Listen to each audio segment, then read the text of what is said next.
What's going on, all you beautiful people? This is the Objective Jerk, and I'm said jerk. How are you doing? Hope everybody's doing well. I am recording another podcast. This is my third one in a row, but I got like 3 hours left on my budgeted time for my plan that I have. So, it's a short month, so I'm trying to get the most out of it as I can. But yeah, so I've been busy for me. So, dude, my life right now, I'm retired. My life's pretty easy, pretty simple. Even though it's simple and easy, I still find ways to complain, I guess. But that's just kind of my bipolar retard. I don't know what it is, but anyway. So, but things are good. It's my life. I really can't complain. Even though I do. If I bitch and complain, just know that I'm retarded. So, but yeah. So let's see. Yesterday, I think I did my podcast before I started really looking into the bikes. I reached out to a seller on Facebook, and so I found, man. Okay, I'm trying not to get too into this because it's just, but there's. So I have a specialized bike, right? And when I first got it here, when I started riding like regularly, it didn't have, it was outdated drivetrain and everything like that, but it's fine. It worked great. I mean, probably the worst thing was probably the shocks because they were spring, but. So I've upgraded everything over time, but I've just kind of upgraded it with like local stuff that's like mid, or I was asking for mid. I wasn't asking for the most expensive, but I didn't want the cheapest, but it's just not working. So I think I talked about how the cassette just got shredded from my hub.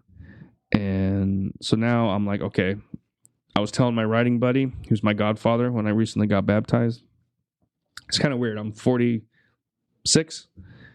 And I had to still have a godfather. But anyway, he's one of my riding buddies. And I was like, gosh, I never had these problems until I started upgrading it. And he's like, yeah, it's because all your stuff was Shimano before. And I was like, oh, you know what? You're right. So I was like, I'm going to redo everything, the whole drivetrain with Shimano parts. So that's what I decided. And I found this guy who has... And there's like 4 tiers of drivetrains, basically, or at least cassettes and derailleurs, And so I was looking at the second from the bottom. So all of them are good. All of Shimano stuff is good. They work great. What's the difference between the cheapest to the most expensive is weight, basically, for the most part, and then there's a little more ease of access to make adjustments to your derailleur and stuff with the more expensive ones. With the cheaper ones, you have to it's a little more labor intensive, I guess you could say. So I was looking at the second from the bottom, right? That's what this guy had, and it was 12 gears. And I'm like, okay, yeah, I think maybe I'm going to do that. And then originally it was just the derailleur, the cassette, and the shifter. Maybe the chain too, probably. And then it was like, he's like, do you want to do the whole drivetrain? And I was like, which is like the pedal and I forget, what do you call it? This isn't a mountain biking show, but I forget the term, but anyway, the gear and the everything to pedal. Why every single time I have a podcast, there's a word I cannot think of. Drives me nuts. Probably drives you nuts more, right? But anyway, so I was like, okay, I'm going to get the drivetrain. He's like, okay. He's like, here's your hub. So the hub is the middle of the wheel that the spokes go to that connects it to the bike. He's like, is your hub microsplaned? And I'm like, what the fuck is that? So I had to kind of look it up a little bit and come to find out, it is not microsplaned. So I'm like, great. So now I'm looking at trying to find some hubs that are microsplaying to replace my current hubs. So that means I'm going to have to take my whole wheel apart and do the spokes and everything. And then as I'm getting ready to I found a hub. I was just going to keep the front hub as it was. I was just buying one hub, like a used, hub. And then I remembered that my bike, being as old as it is, it doesn't have, because you have like the rear, the tail where the wheel and everything connects to it. Bikes are like, older bikes are really narrow, but then if you look at like a new bike with like, the most expensive drivetrain, they're like super wide because they need all the space for the cassette. And if you get a bigger wheel and just all that kind of stuff, so my bike is pretty much maxed out. And I was like, oh man, you know what? I don't know if that'll fit. So then talking to some friends, finding out the size, the hub I was looking at is not going to fit. So I was trying to find one to fit. And I was just like, oh my gosh. I was like, I don't know. So I was talking to the seller who actually I became friends with on Facebook because he was so much help. He wasn't just some middleman. It's pretty apparent he knows his stuff. I'm assuming he's a writer, but he really was real helpful with, and I was like, I told him, I was like, my bike, I don't think it's going to fit and this and that. And he's like, well, I have 11 speed, the lower model of Shimano 11 speed, right? So that and it's not, the lowest one is not microsplaying, so it will fit on my current hub. And it's one gear less, which is, I was freaking tearing up the trails before when I only had, what was it, like eight in the back and 3 in the front, 3x8 or however they say it, Now it's like just 1 in the front, and then you have, like I had 12, but it was crap, so I'm going to be 11, which is fine. I mean, how often, I don't know. Anyway, so he helped me with that, got that figured out. So I was just like, oh, thank you. Okay, so great. So that's going to work. I haven't ordered it yet because I got to wait till I get paid. But yeah, so I was just like getting a little overwhelmed and going down this rabbit hole of all this stuff with the bikes. It was just like, holy crap. But if I want to work on my bike, which I do because I want to know what's right. I want to know that I have the best parts and it's done the right way. So, and if it's not, I have no one to blame but myself. So, and I'm pretty, like I said, I'm pretty mechanically inclined. Like right now, I just removed the starter. If you can tell, I'm a little dirty. I'm wearing my work shirt. I took the starter off of my truck. It's a 2011 Nissan Frontier for those in America, but Navarro for other places. And my wife picked up a starter in town after her class yesterday. I found a video which I thought was pretty accurate, and it was a great video, but it's just not the correct vehicle. I guess there's a pretty good difference between the Frontier and the Navarro. I have to watch it again. Maybe the one he did is a little newer. I don't know, but I watched this video. This guy was great, talking about where to get to whatever, and the sizes of the sockets and everything you need. You know what I mean? So I watched the video and I went and grabbed all my tools. So I had them all ready. So I have to figure out what size they are. I already know. And then I start working on it, and I'm like, this is not the same. Because in his video, he's got a heat shield that you have to remove to get to the starter. And there's no heat shield for mine. And the wiring's a little bit different. So I was like, damn. So stay with us. We'll be right back. thanks again for listening to The Objective Jerk. I greatly appreciate it. If you could like, subscribe, comment on wherever you're finding this. And you can also email me at theobjectivejerk@gmail.com. So hope you're enjoying it, and please continue on with the episode.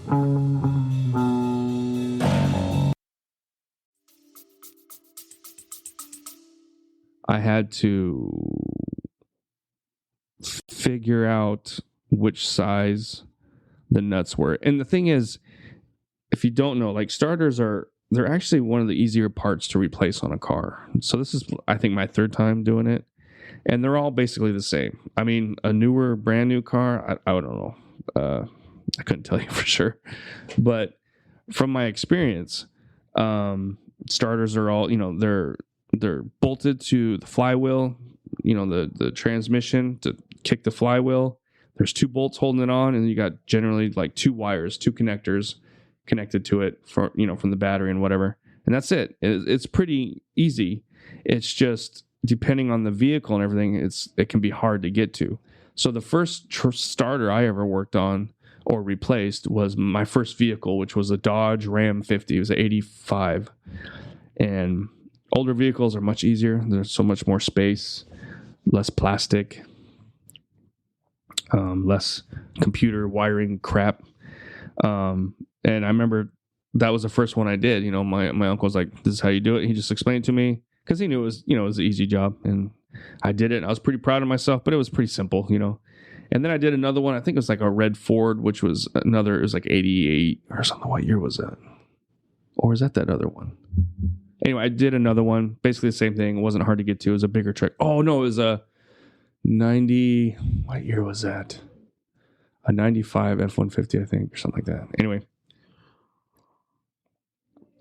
And then, so I wasn't too, worried about this one. My wife, it's the labor here to have people work on stuff is really cheap, but you don't know, like, you have people who are not certified. They're just individuals like myself that know how to do some stuff and have the tools and like, hey, I'll fix it. You know what I mean? So it's not, I was going to get the thing to try. I forgot. Sorry. The little mesh thing to see if that, because I hear popping, but I don't think it came across on the podcast. It's just me. I hear it. Anyway.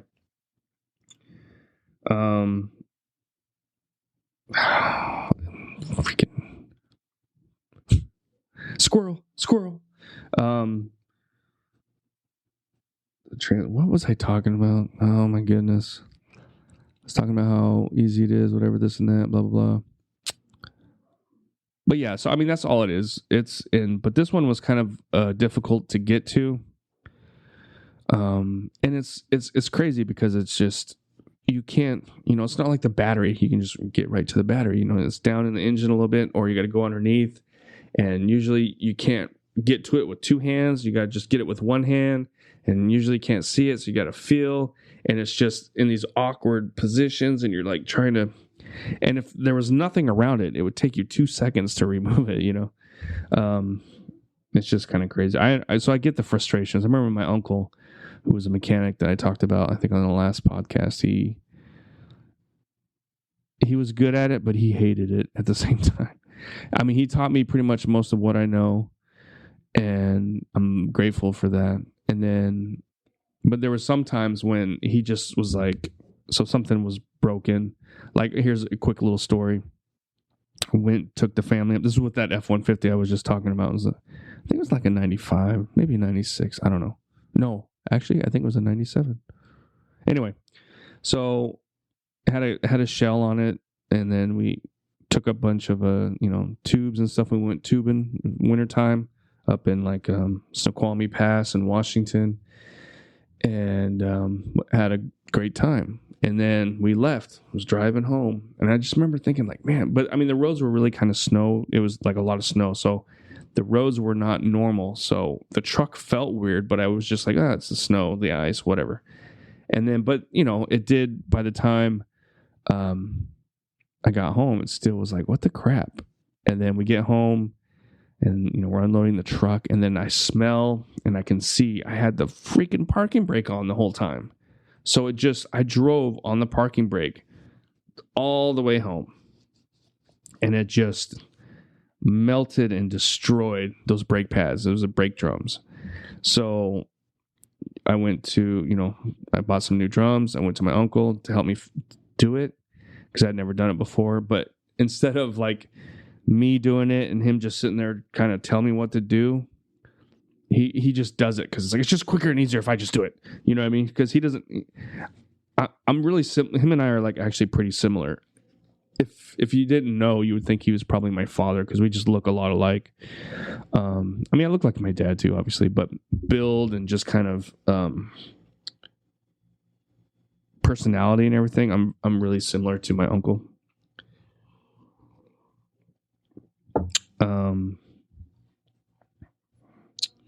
So yeah, so that's kind of, he showed me some stuff, but sometimes it was like, just watch, he'd just do it and I would watch. And that's fine, I guess. I mean, that's, a lot of things. If you see it once and then when you go to do it, you just do it once and then you're good.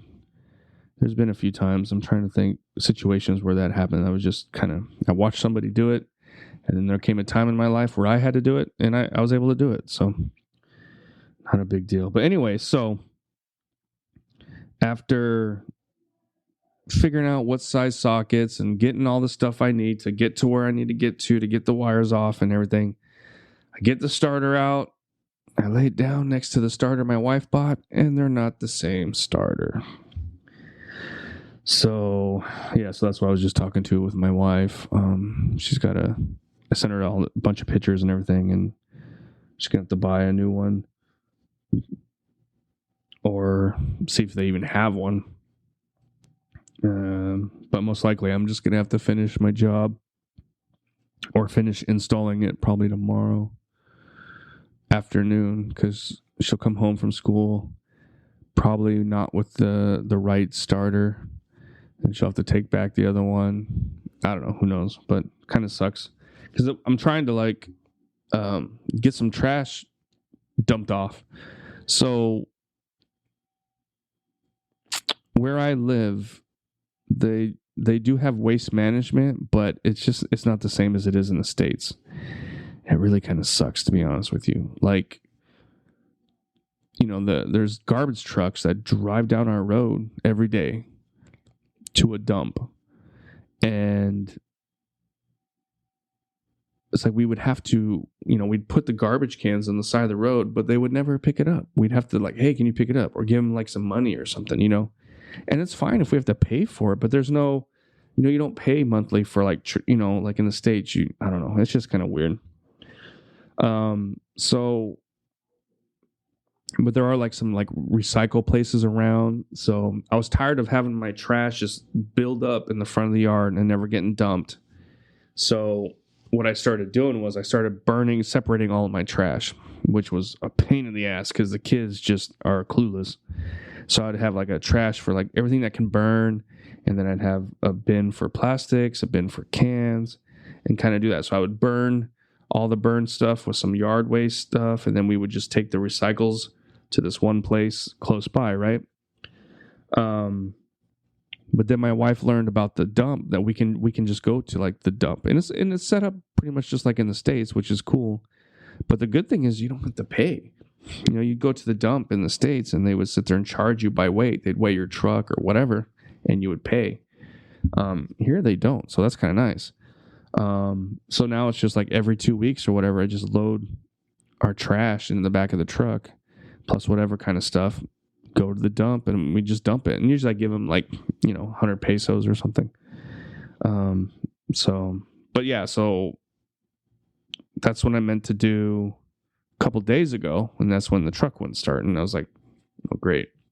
And it's not the battery, because it has power. It goes click, click, click, click. I already talked about it. So anyway, so it was the starter's out, so that's what I'm waiting to do, is get that fixed so I can get rid of the trash. But that's my headache, that's it. It's I guess a pain in the ass, but is it really? You know what I mean? I know some people probably listen to this and God, this guy's... I think either people are like, dude, why does he live in a third world country? I don't know. I don't think I could do it, blah, blah, blah. But I think there's, some people are just like, dude, man, he's got the life. What the freak is he bitching about, And it's, it's just one of those culture clash, culture shock kind of type things, I guess, And it's just things, just like everything here is concrete, I'm not a mason person. I'm a carpenter. I know how to work with wood and lumber that's pine and whatever from the States. A lot of the wood here is dense as hell. You can't even nail a hammer through the crap. The nail will bend or break. All the screws and the nails are cheap. So it's just building a simple structure, some kind of whatever out of wood, which would be easy in the States, is like difficult here. So it's, learning curves with everything,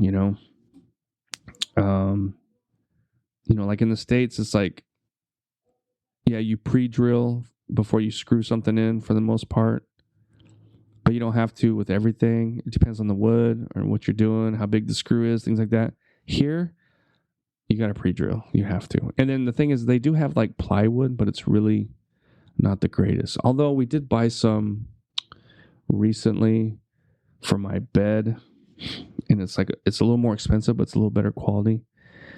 So I think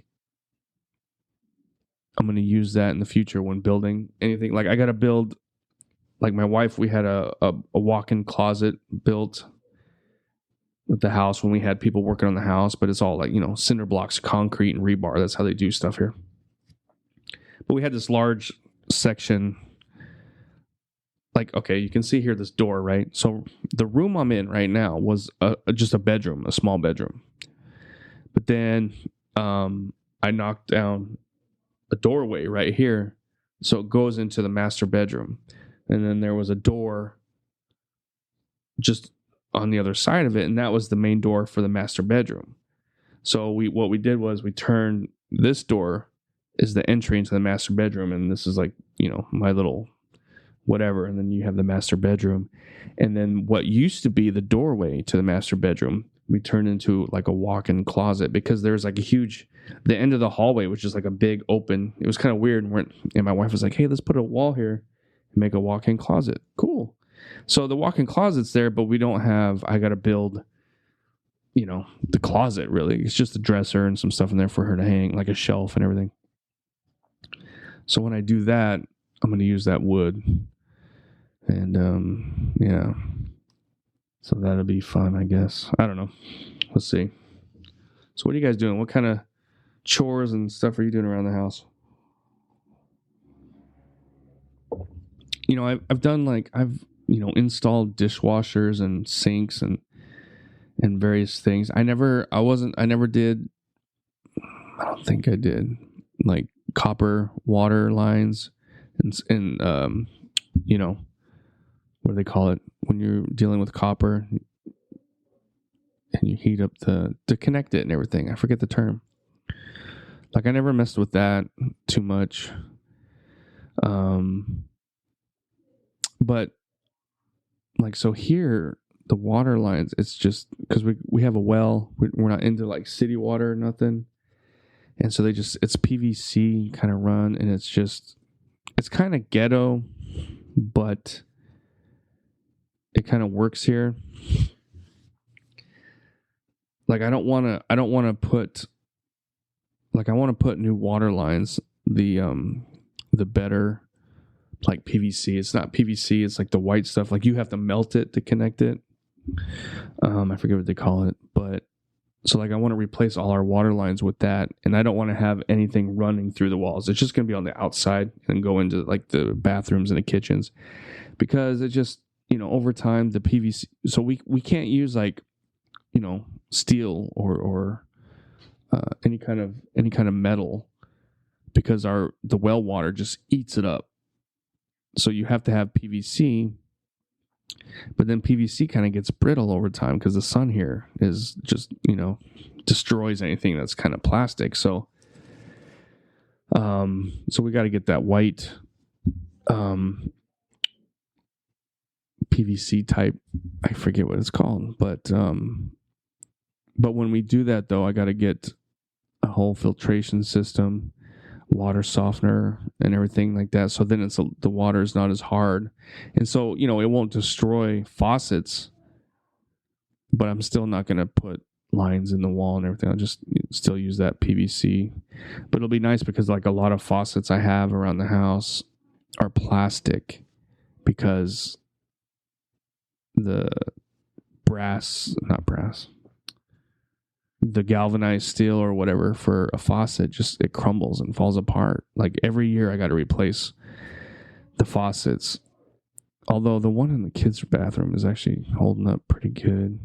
So I have like a mixture outside. I got some plastic and I have some I just said it, the galvanized or cast iron, whatever. And the cast iron just gets messed up over time, and then the plastic holds up unless it's in the sun. Then the sun just destroys it. So it's just like it gets kind of annoying. So once we get the water system and the filtration, because we have like a small like basic filter system that I change out the filters every month or whatever. But yeah, I want to get a better system and a water softener so then the faucets and everything don't deteriorate. So it's just crap like that. That's just, and you know, people deal with that in the States. You know, there's hard water all over different places. But it's really like aggressive here though.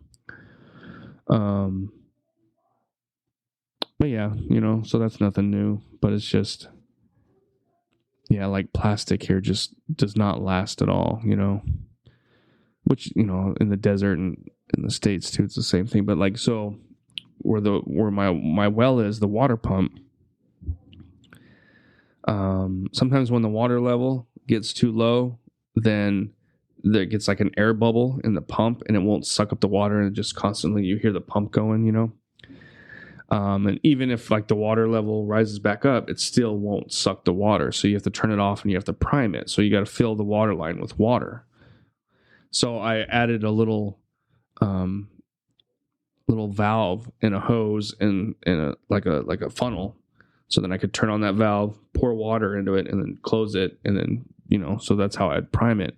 And I had a little plastic pitcher that was out there, and that's what I would get the water in to pour it in there.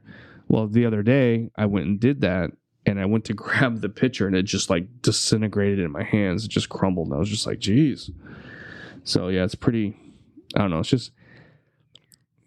It's not that crazy. It's just, you know, things are, if you live, you know, in the West, in the States, the Southern, you know, it's really dry and really hot. Or if you live in, you know, Florida where it's really humid, it's just, there's things that are different. You know, the houses are built different in all those places, but it's like that, but just completely different. You know, just like I said, everything's concrete here because termites are going to eat your crap unless you have a certain kind of wood, and that wood that they eat is so dense it's hard to build anything with. It's like, man, I don't know. So I mean, I'm learning. I'm getting there. I'm learning how to hang things and deal with the concrete walls.